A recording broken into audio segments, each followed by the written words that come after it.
Welcome to Miss Stephanie's Story Time. Our story today is Grub's Pups by Abby Burlingham and Sarah Warburton. This is me. I'm Ruby and this is Grub. A very exciting thing is going to happen. Grub's going to be a dad. Can you believe it? I can't, Joe can't, and Grub definitely can't. Grub wants to play with Tilly, but Tilly doesn't want to play. It's all right for you, Grub, I say. At least you haven't got a tummy full of pups. But Tilly has. Tilly is enormous. Billy and I are having a guess how many pups competition. I guess 5, and Billy guesses 10. Billy's mum says if it's that many, they will have to move house. Tilly seems restless. I think she's finding the very exciting thing very unexciting.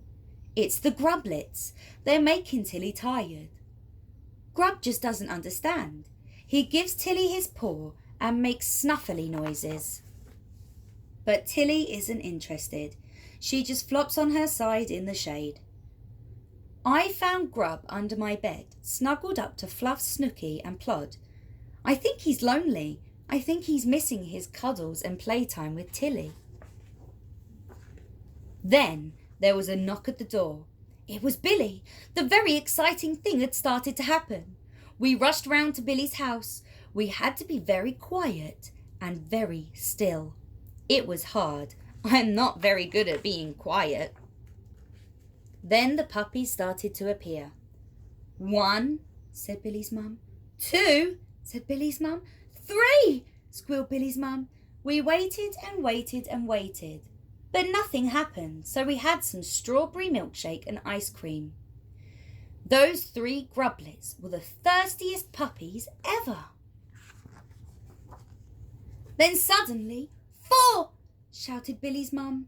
4 little Grublets, all squeaky and wriggling. 5, squealed Billy's mum. Look, something's wrong, said Billy.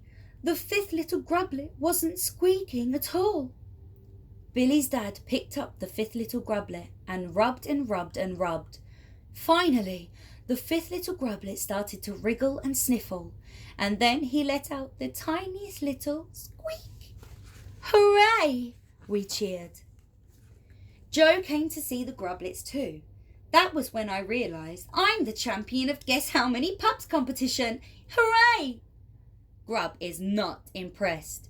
He keeps trying to get Tilly's attention, but Tilly is busy with her new babies. She's a mum now, I tell Grub. She doesn't want to play. The Grublets keep getting bigger and bigger and bigger. Number 1 looks like Tilly, said Billy. Let's call her Rosie. Number 5 looks like Grub, I said. Let's call him Squeak. We want to keep them all. I don't think Grub wants us to keep any of them. Grub just wants Tilly back. He keeps moping and huffing and puffing. The next morning, Tilly leapt up from her puppies and ran outside. I think she could hear Grub in the garden. She's got very good ears. She started woofing for Grub. Woof, woof. Grub bounced into Billy's garden. He and Tilly raced up and down, and then we brought the puppies outside. Tilly and Grub jumped over the plant pots. They jumped over the toys. They even jumped over the Grublets. It's just like old times.